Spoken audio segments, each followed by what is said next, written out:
Watchman of the Lake by R.K. Narayan. On the eastern base of Baba Bhutan Hills in Karnataka state, there is an obscure little place now called Sakreatna, which at one time, 1,000 or more years ago, was the capital of a king called Rukmangada. In the center of this town, there is a shrine which is dedicated not to a distant god or heroes, but to a rustic who was the watchman of a lake called Ayankere. For the purpose of this little drama, let us call him Mara. Scene 1.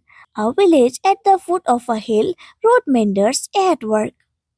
Go on, boys, go on with your work. Hey, you Racha, why do you stand looking at the sky?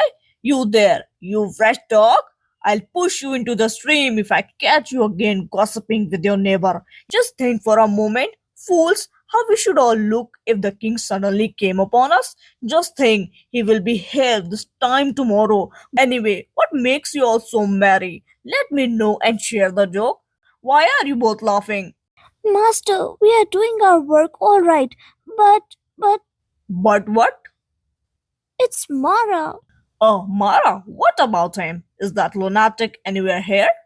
Yes, he was behind that rock and peeped at us. When you called, he ran away. Where is he now? Which way did he go? He sprang off like a buck and ran up the hill.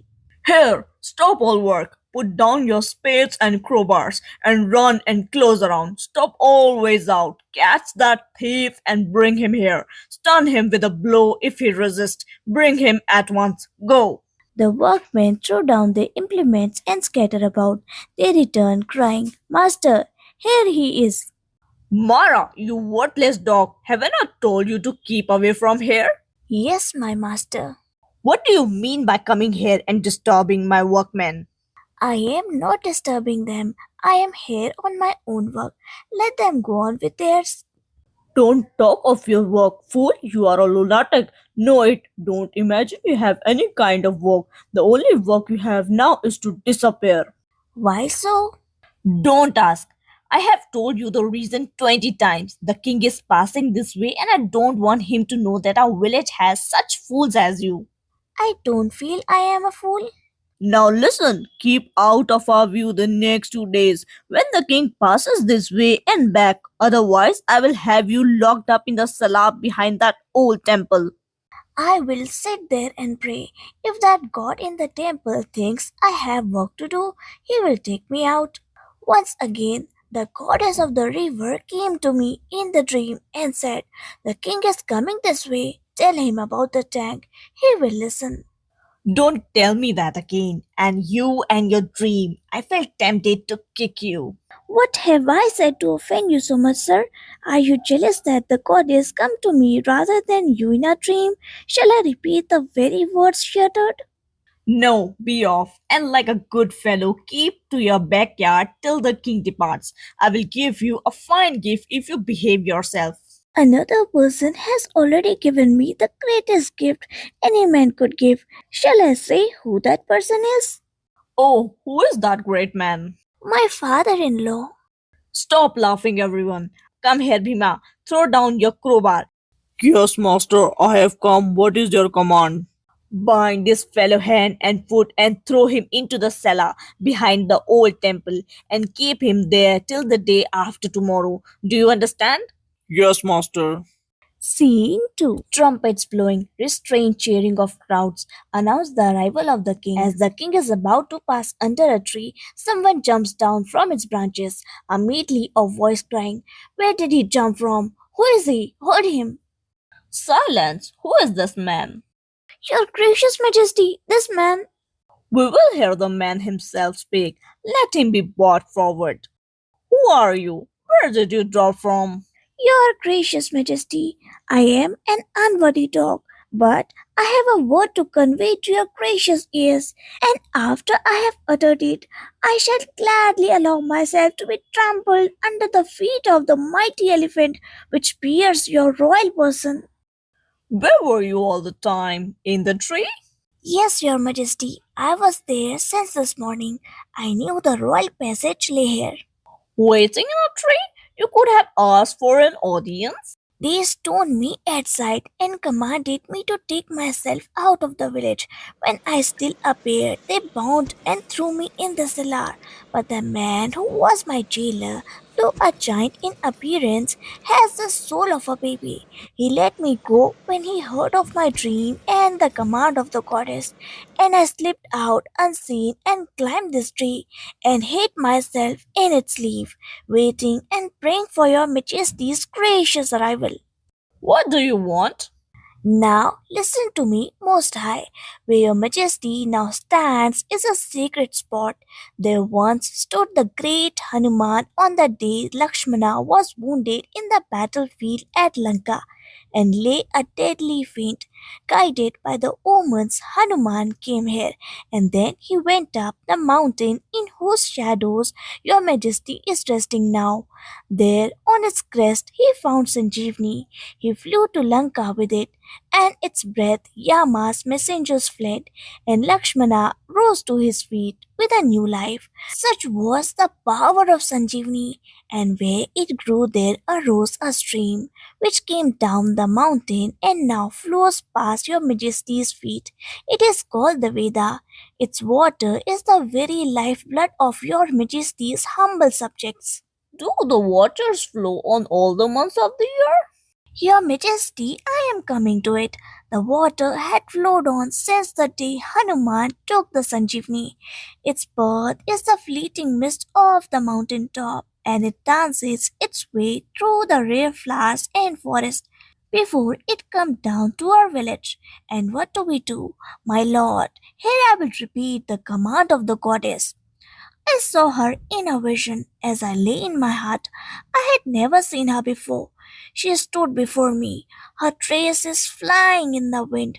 There were stars in her coronet. A ruby as big as the eyes of that elephant sparkled on her forehead for a red mark. Her garment was of gold, woven with a lightning. I looked at her and I knew it was the mother. I fell at her feet and she said, the river Veda, which you see at the foot of the hill and from which you drank water, is my very own plaything. It carries in its bosom the nectar which revives God and nourishes mortal. But when the summer bakes your soil, I'll keep my pet sheltered in the cool glades of the mountain. When summer ends and you have the water again, you take what you want and allow the precious stream to dissipate and perish in the foul marshes far off. I command you, tell your king to build a tank and not to let Veda leave this village. Give her a home. These were the words of the goddess. I have repeated them. Your majesty may trample me down under your elephant now. Far from it, you have the grace of gods upon you. Your words are weighty. When we return this way tomorrow, accompany us to the capital. Forgive me, gracious one. I have only these rags to wear, and I am Mara the Mad. How can I follow your majesty to the capital? Our command is clear. I obey. Scene 3. Many years later, Mara standing before his hut on the bank of a vast lake. Boy, little man, Ganga, Ganga.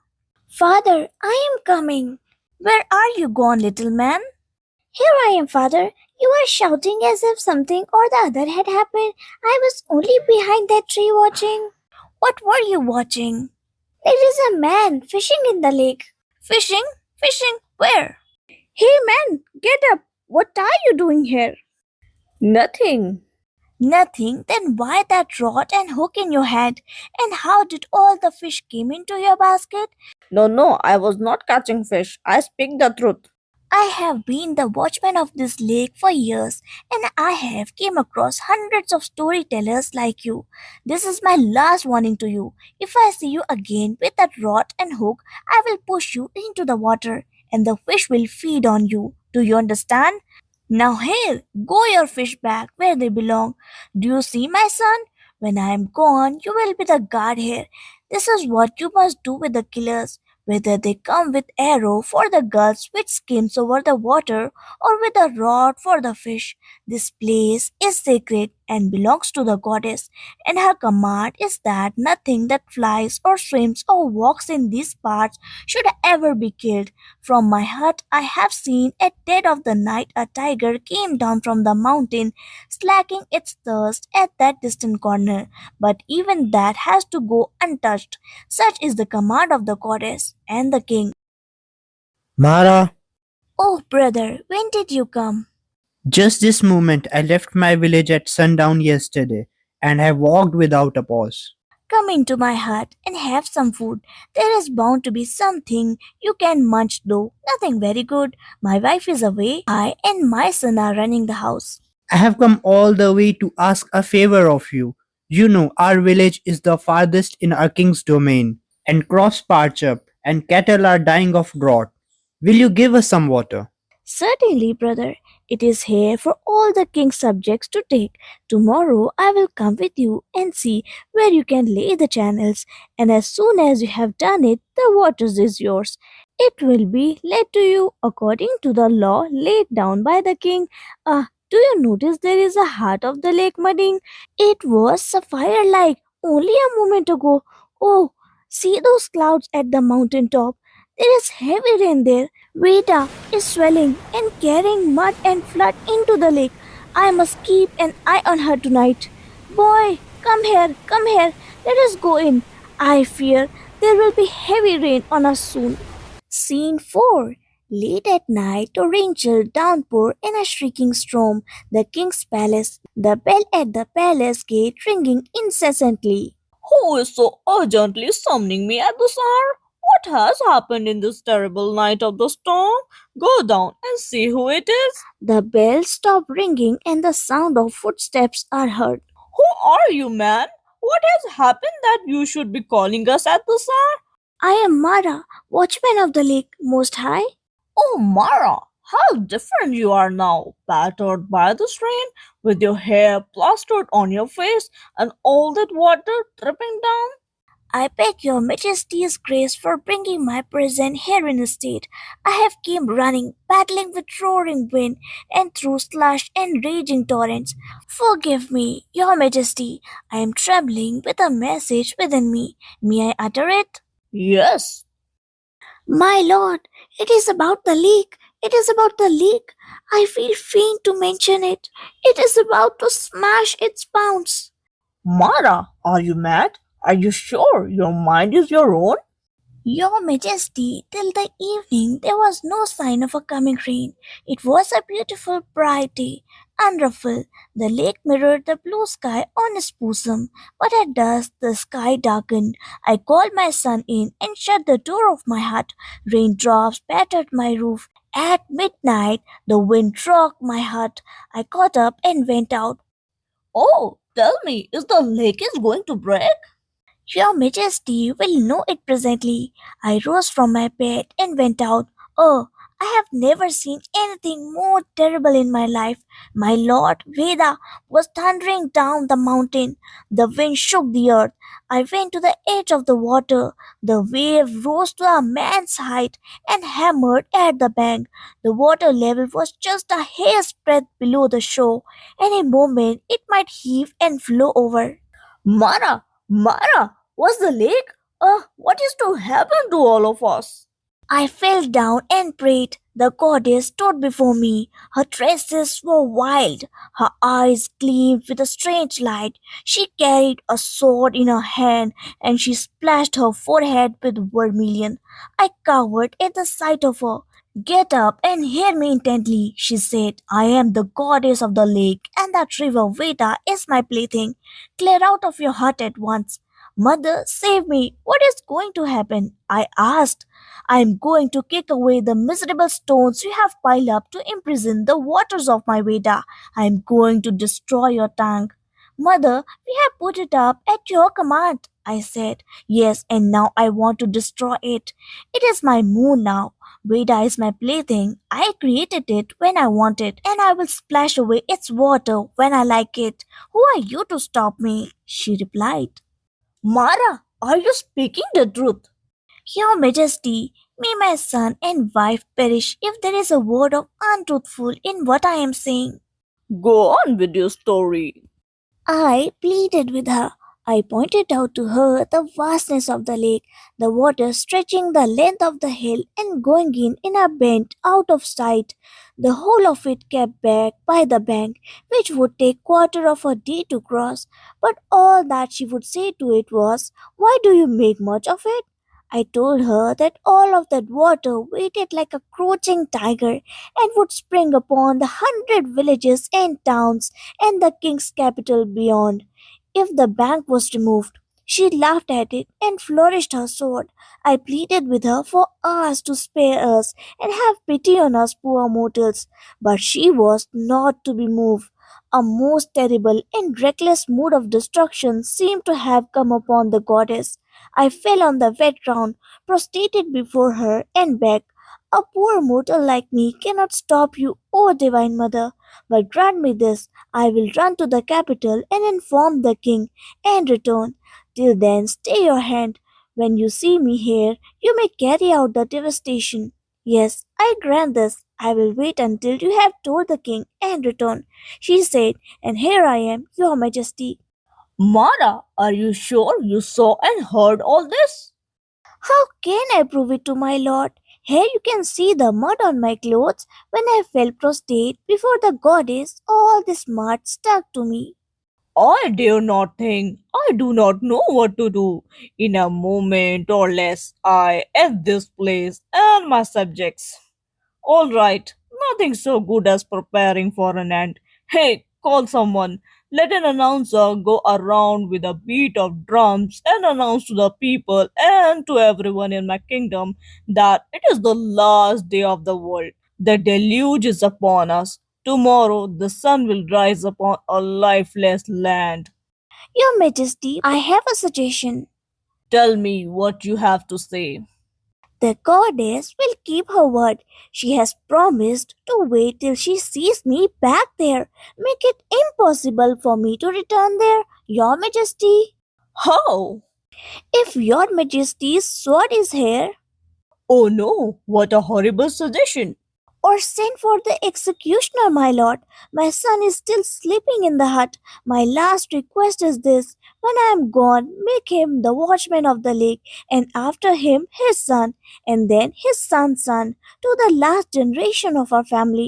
Scene 5. In front of a shrine on a lake, Ganga and his son.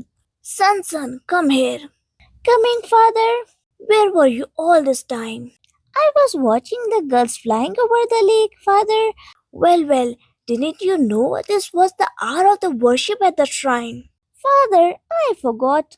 "Don't forget again. This is all I can say. I will be very angry if you miss another worship. You are old enough to realize your duties. I think I was less than your age when I was ordered to take my father's place. Even my mother was away somewhere. The last I saw of my father was when I went to bed. When I woke up in the morning, the hut has blown off and the lake was nearly rolling over the shore. And whom should I see as soon as I got up but the king? He said my father was no more and ordered me to immediately do my father's duties. Soon after that, he built the shrine which looks over the lake, and on the day of the dedication, he was himself present. You see those two figures, son? The one on the top pedestal is the guardian goddess of this lake, and the one immediately below it is my father. By king's order, worship is performed on the evening of every Tuesday and Friday. Scores of people come from even distant towns for it. You must not miss a single one henceforth." "Yes, father." "Good boy.